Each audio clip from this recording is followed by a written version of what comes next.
This Poetryburst revision video will focus on London by William Blake. First, we will read the poem. London by William Blake.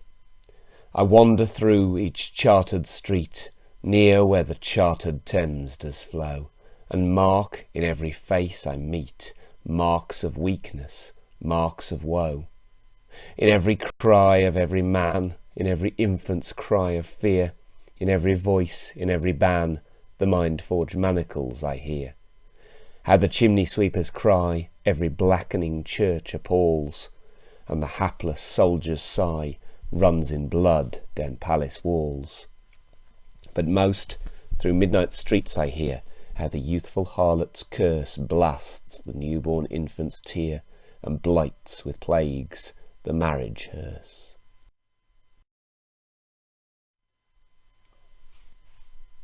William Blake was a romantic poet. This has nothing to do with love or the traditional images of romance we might think of nowadays. Instead, a romantic poet was interested in freedom. They believed in personal religion, not organised religion, in finding your own way to God, and that people were equal in their ability to look for truth and God in life. They believed in social responsibility for others, that in some senses the world was like a community and people had to be more aware of each other. London, as a poem, contrasts with the natural settings of many romantic poets. In the anthology, Prelude, where the narrator reaches some understanding of the power of nature after a trip on a lake, is a typical romantic poem. This is very different to London. London could be seen as a vision of a corrupted utopia.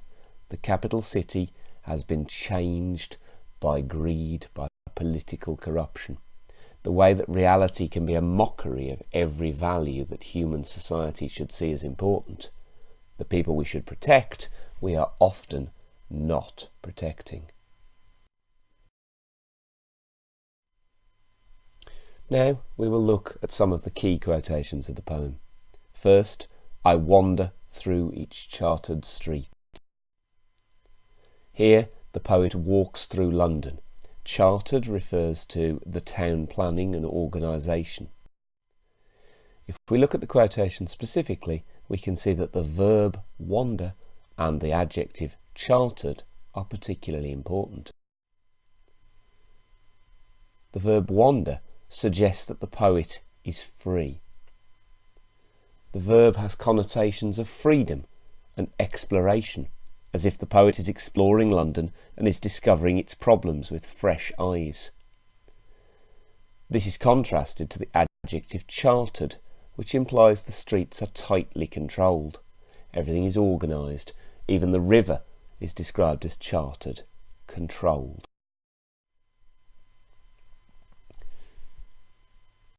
Our second key quotation is, and mark in every face I meet marks of weakness, marks of woe. Here we see the same noun repeated 3 times, the idea of the mark on their face, referring either to some sort of scar or referring to an emotional mark, some sort of trauma. The noun marks implies a hard life has scarred poor people. The poet seems to feel a sense of pity for them or sympathy. The noun marks might suggest that their minds are scarred too. On a deeper level, there is a sense of a biblical curse. Human beings have been cursed like Cain because we have made the wrong choices in society. In the Bible, Cain killed his brother and was punished by God with a mark on his face that meant that forever he would have to wander the planet and no one could kill him, so that he had to live with what he had done wrong. He could not escape it, very much like London in the poem. On the deepest level, there is a sense of a self-inflicted wound here. Society has made its own problem and therefore is being punished. Still, the poet retains this sense of freedom. He is an outside observer, delivering a moral lesson, but he is not touched by the corruption. He is different to the things that he sees. If we then look at the quotation, mind-forged manacles, here it is describing some chains. The manacles are chains that restrict movement and do not allow a person to move freely. In the quotation, the adjective mind-forged is also functioning as a metaphor. On the most basic level, the noun manacles suggests people's minds are trapped. The adjective mind-forged suggests that the chains are made up of thoughts. People's thoughts are controlled. The adjective reinforces the sense of political oppression which runs through the poem. People are controlled by government rather than their own conscience.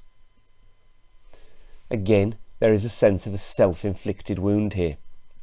People are colluding in the entrapment. They have become so corrupted that they are accepting the loss of society's care for other people. We have become trapped in our own minds. Mind-forged manacles suggests that we're not willing to change the way we think. We can't see past the damage we've done to London in this poem. In our final key quotation, we look at the blackening church appalls. Here we see chimney sweeps, who were referred to in the previous line, who are often young, small so that they could climb the chimneys, and exploited by people for very low wages and at risk of death or serious injury, seem not to be looked after by the church, who have a responsibility to care for the poor. The adjective blackening and the verb appalls are significant in this quotation. The blackening church suggests the church are not pure or good. The poet suggests they are letting down the weakest people in society. Again, it reinforces the sense of a biblical curse. Organised religion is not able to support the weakest. There is a sense of a poet pushing the reader to agree here. The reader is meant to find their own feelings echoed within the verb appalls.